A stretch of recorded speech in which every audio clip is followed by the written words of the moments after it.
প্ৰিয় শ্ৰোতাবৃন্দ, self realisation YouTube চেনেললৈ আপোনালোক সকলোকে স্বাগতম জনাইছোঁ। আজি মই এনে এটি বিষয়বস্তুৰ ওপৰত আপোনালোকৰ ওচৰত কেইটামান গুৰুত্বপূৰ্ণ দিশ উল্লেখ কৰিব বিচাৰিছোঁ। সেইটোৱেতো আপোনাক আজিলৈকে কোনো কোৱা নাই বা একেলগে সকলো দিশ সামৰি পেলাই সকলো কথা আপুনি হয়তো আজিলৈকে একেলগে শুনিবলৈ সক্ষম হোৱা নাই। আপুনি বাৰু আপোনাৰ জীৱনটো সাফল্যমণ্ডিত, সুখী, আনন্দময়, সন্তুষ্ট, সমৃদ্ধিশালী কৰিব বিচাৰে নেকি?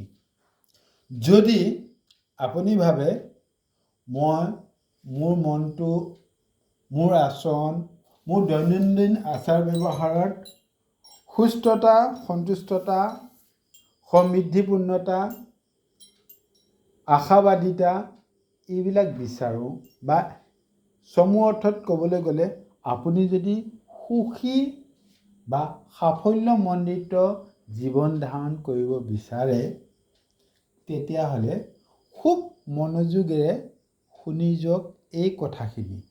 যি কথাখিনিয়ে হয়তো আপোনাৰ জীৱনৰ দিশ পৰিৱৰ্তন কৰিব, আপোনাৰ জীৱনৰ গতি অৰ্থাৎ ইউ টাৰ্ণ ল'ব, অৰ্থাৎ গতি পৰিৱৰ্তন কৰিব। মনত ৰাখিব, অকল শুনিলেই নহয়, তাক হৃদয়ংগম কৰক আৰু পাৰিলে তাক জীৱনত প্ৰয়োগ কৰিবলৈ চেষ্টা কৰক, বাস্তৱ জীৱনত প্ৰয়োগ কৰিবলৈ চেষ্টা কৰক। দেখিব আপোনাৰ জীৱনৰ গতিপথ ক'ৰ পৰা ক'লৈ গৈছে। সৰ্বপ্ৰথমে আৰম্ভ কৰোঁ। আপুনি কেতিয়াও একঘামি, হতাশা আৰু বিৰক্তিৰ চিকাৰ নহ'ব। আপুনি কেতিয়াও একঘামি, হতাশা আৰু বিৰক্তিৰ চিকাৰ নহ'ব। সেইটো হ'ল আপোনাৰ জীৱনৰ সাফল্যৰ প্ৰথম চাবিকাঠি। দ্বিতীয়তে, আপুনি সদায় জীৱনত ভাল পোৱা অৰ্থাৎ আমোদজনক আৰু প্ৰেৰণামূলক কামত নিজকে বা নিজৰ মনক মনোনিৱেশ কৰক। তেনে আমোদজনক বা প্ৰেৰণামূলক কামত নিজকে মনোনিৱেশ কৰিলে অসলতা, একঘামিজনিত বিৰক্তি, হতাশাই আপোনাক স্পৰ্শ কৰিব নোৱাৰে। তৃতীয়তে, কেতিয়াও প্ৰকৃত আধ্যাত্মিক বিশ্বাসক অৱহেলা নকৰিব। এই আধ্যাত্মিক বিশ্বাসৰ আঁৰত লুকাই থাকে প্ৰেৰণা। এই প্ৰেৰণা বা উত্তেজনাই আপোনাক কৰ্মোদ্দীপনা যোগায়, অৰ্থাৎ কৰ্মক্ষেত্ৰত উদ্দীপনা যোগায়। মনত ৰাখিব শ্ৰোতাবৃন্দ, জীৱনক আপুনি ভাল পালে জীৱনেও আপোনাক ভাল পাব। মানসিক শান্তিৰ বাবে মাজে মাজে চহৰৰ হাই উৰুমিৰ মাজৰ পৰা ওলাই আহি প্ৰকৃতিৰ নিৰ্জন কোলাত নিজকে বিলীন কৰি দিয়ক, অৰ্থাৎ নিজান নিস্তব্ধ ঠাইত গৈ কিছু সময় জিৰণি লওক। আমোদজনক উত্তেজনা আহৰণ কৰক আৰু উত্তেজনাময় চিন্তা কৰক। যেতিয়ালৈকে আপোনাৰ মাজত উত্তেজনাৰ সৃষ্টি নহয়, অৰ্থাৎ এক্সাইটমেণ্ট ৰাইজ নকৰে, তেতিয়ালৈকে কেতিয়াও আপুনি বিচৰা আমোদজনক কৰ্মত লিপ্ত হ'ব নোৱাৰে। আমোদজনক বা উত্তেজনাৰে পৰিপূৰ্ণ মানুহৰ সৈতে মিলা মিছা কৰক। যিসকল ব্যক্তি ধনাত্মক চিন্তাধাৰা সম্পন্ন, যিসকল ব্যক্তিৰ সান্নিধ্যই আপোনাক হাস্যৰসেৰে পৰিপূৰ্ণ কৰি তোলে, তেওঁলোকৰ সান্নিধ্যলৈ যাওক, তেওঁলোকৰ লগত কথা বতৰা পাতক, তেওঁলোকৰ লগত আদান প্ৰদান কৰক। আপোনাৰ জীৱনটো সলনি হ'বই। নিয়মিতভাৱে চিন্তা কৰক, কৰ্মক্ষম হওক, গতিশীল জীৱন যাপন কৰক আৰু সঠিক চিন্তাৰ অনুশীলন কৰক। কামৰ মাজত নিজকে জড়িত কৰি ৰাখক। অলস, এলেহুৱা বা কৰ্মহীনতাৰ বলি নহ'ব। প্ৰত্যেক দিনাই নতুন নতুন কৰ্ম কৰক, নতুন অভিজ্ঞতা আহৰণ কৰক আৰু নতুন প্ৰেৰণা লাভ কৰক। এটা নিৰ্দিষ্ট লক্ষ্যৰ মাত্ৰা স্থিৰ কৰি লওক, অৰ্থাৎ আপুনি আপোনাৰ জীৱনৰ বাবে এটা লক্ষ্য স্থিৰ কৰি লওক। অস্পষ্ট লক্ষ্যই সাফল্য আনিব নোৱাৰে। ইংৰাজীত এষাৰ কথা আছে, "The life without aim is like a boat without rudder", অৰ্থাৎ লক্ষ্যহীন জীৱন গুৰি বঠাহীন নাওৰ দৰে। গতিকে জীৱনৰ লক্ষ্য সঠিকভাৱে নিৰ্ধাৰণ কৰি লওক। প্ৰাৰ্থনা কৰক। আপোনাৰ আৰাধক, আপোনাৰ উপাসকজনক আপোনাৰ লক্ষ্য, আপোনাৰ উদ্দেশ্য, জীৱনৰ উদ্দেশ্য সম্পৰ্কে অৱগত কৰক। কাৰণ কোনোবা ভুল লক্ষ্যক কেতিয়াও শুধৰাব নোৱাৰে। আপোনাৰ জীৱনৰ লক্ষ্য আপুনি স্থিৰ কৰাৰ পিছত সেই লক্ষ্যক একান্ত চিত্তে স্থিৰ মনোভাৱেৰে দৃঢ় প্ৰতিজ্ঞাপূৰ্ণভাৱে অৰ্থাৎ স্থিতস্থাপকতা ৰক্ষা কৰক। অৰ্থাৎ resilience, you must maintain your resilience to reach your goal. নিজৰ নিৰ্দিষ্ট লক্ষ্যক নিজৰ চেতন অৱচেতন মনত গুঠি লওক। কেৱল মাত্ৰ চেতন মনতে নহয়, আপোনাৰ অৱচেতন মনকো আপোনাৰ লক্ষ্য সম্পৰ্কে সজাগ কৰি তোলক। কল্পনা শক্তি প্ৰয়োগ কৰি আপোনাৰ পৰিশ্ৰম আৰু প্ৰচেষ্টাৰ দ্বাৰা আপোনাৰ নিৰ্দিষ্ট লক্ষ্যক বাস্তৱায়িত কৰক। আপুনি সপোন দেখক। সপোন শুই থকা সপোন নহয়, বাস্তৱ জাগ্ৰত ৰূপত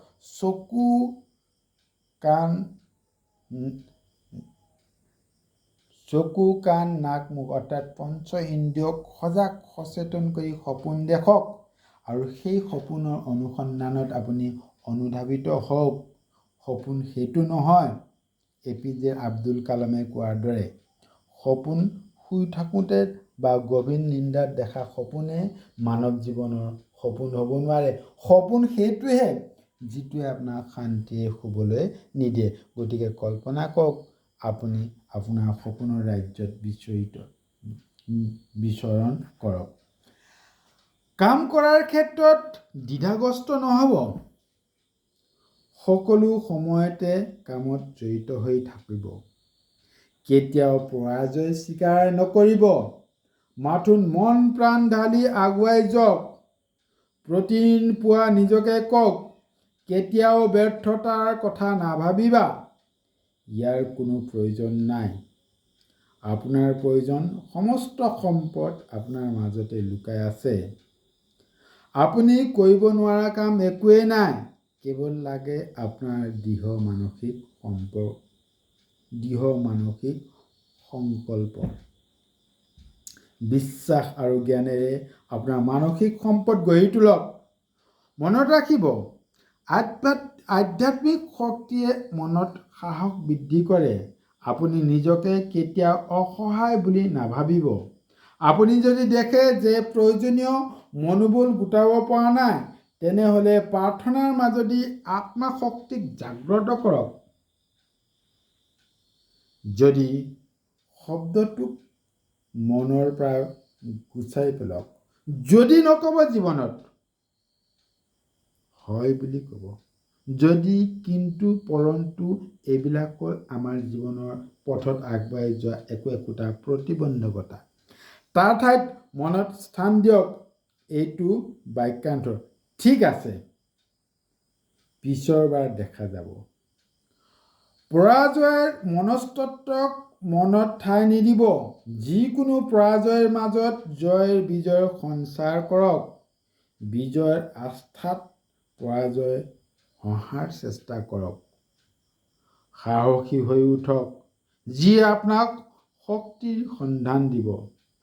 জীৱনৰ পৰীক্ষাত আপোনাৰ ভাঙিবৰ বাবে নহয়, বৰং জীৱনে আপোনাক সফলভাৱে, সক্ষমভাৱে, সুদৃঢ়ভাৱে, দক্ষতাৰে গঢ়ি তুলিবৰ বাবেহে মাজে মাজে আপোনাক পৰীক্ষা লয়, জীৱনে পৰীক্ষা লয়, প্ৰকৃতিয়ে পৰীক্ষা লয়, বা সহজ অৰ্থত ক'বলৈ গ'লে আপোনাৰ আৰাধক বা পৰমপিতা পৰমেশ্বৰে আপোনাৰ ওপৰত পৰীক্ষা ল'বও পাৰে। উপলব্ধি কৰক আপুনিনো কোন। আপোনাৰ স্বাস্থ্য, আপোনাৰ মন, আপোনাৰ সজীৱতা আৰু আপোনাৰ জীৱনী শক্তিৰ কি পদক্ষেপ ল'ব পাৰে সেই সম্পৰ্কে আপুনি চিন্তা কৰক, উপলব্ধি কৰক। অৰ্থাৎ চমু অৰ্থত ক'বলৈ গ'লে আপুনি নিজকে চিনি পাবৰ কাৰণে প্ৰয়াস কৰক, নিজক উপলব্ধি কৰক। মনতে এই বিশ্বাসত আঁকোৱালি লওক বা আদৰি লওক যে আপোনাৰ প্ৰাণ শক্তি আপোনাৰ শৰীৰত নিৰন্তৰ প্ৰবাহিত হৈ আছে আৰু সি আপোনাৰ আত্মা, মন আৰু শৰীৰক ভৰাই ৰাখিছে। সকলো ধৰণৰ অসুস্থ চিন্তাৰ পৰা মনক মুক্ত কৰি ৰাখক। ঘৃণা, বিৰক্তি, হীনমন্যতাৰ পৰা নিজকে সকলো সময়তে দূৰত ৰাখিব। সদায় মনৰ পৰা অসুস্থ চিন্তাক আঁতৰাই ৰখাৰ চেষ্টা কৰিব। যি নিজক ভাল পায় তাক জীৱনেও ভাল পায়। জীৱন প্ৰেমে মানুহক গভীৰ সুখৰ অনুভূতি প্ৰদান কৰে। মনৰ পৰা সকলো ধৰণৰ অস্থিৰতা দূৰ কৰক। কৰ্মতৎপৰতা বৃদ্ধি কৰক। নিৰাশাজনক কথা কোৱা মানুহৰ সংস্পৰ্শলৈ নাযাব আৰু গ'লেও তেনে পৰিৱেশ বা পৰিস্থিতি পৰিত্যাগ কৰি চলিব।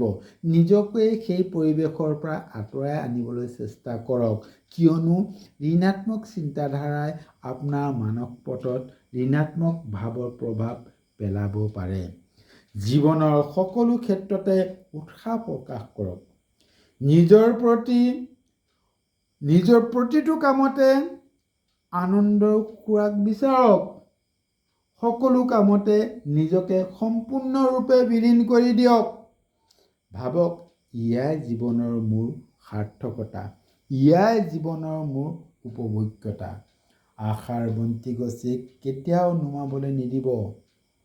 আপোনাৰ আৱেগক আপুনি নিয়ন্ত্ৰণ কৰি ৰাখিব। কাকো ঘৃণা নকৰিব। লক্ষ্য আৰু উদ্দেশ্যত দিশহীন হ'বলৈ নিদিব। মনৰ উৎসাহ, উদ্দীপনা সকলো সময়তে অটুট ৰাখিব। প্ৰেৰণাৰ উৎস সন্ধান কৰক। জীৱনৰ এটা নিৰ্দিষ্ট লক্ষ্য স্থিৰ কৰি লৈ কামত আত্মনিয়োগ কৰক। চিন্তাধাৰাক সঠিক ৰূপত পৰিচালিত কৰিবলৈ চেষ্টা কৰক। আপুনি আপোনাৰ জীৱনৰ সাফল্যৰ পৰা কোনো কাৰণতে বিচলিত হ'ব নোৱাৰে, কাৰণ এই বিশ্ব ব্ৰহ্মাণ্ডত যি অফুৰন্ত শক্তি আছে, যি ঐশ্বৰিক শক্তি, মহাজাগতিক শক্তি, প্ৰাণ শক্তি, যি শক্তিৰে এই মহাজাগতিক বা ব্ৰহ্মাণ্ডৰ শক্তিক আপুনি নামাকৰণ নকৰক কিয়, সেই সকলো শক্তি কিন্তু আপোনাৰ মনৰ মাজতে আবদ্ধ হৈ আছে। ধন্যবাদ প্ৰিয় দৰ্শক।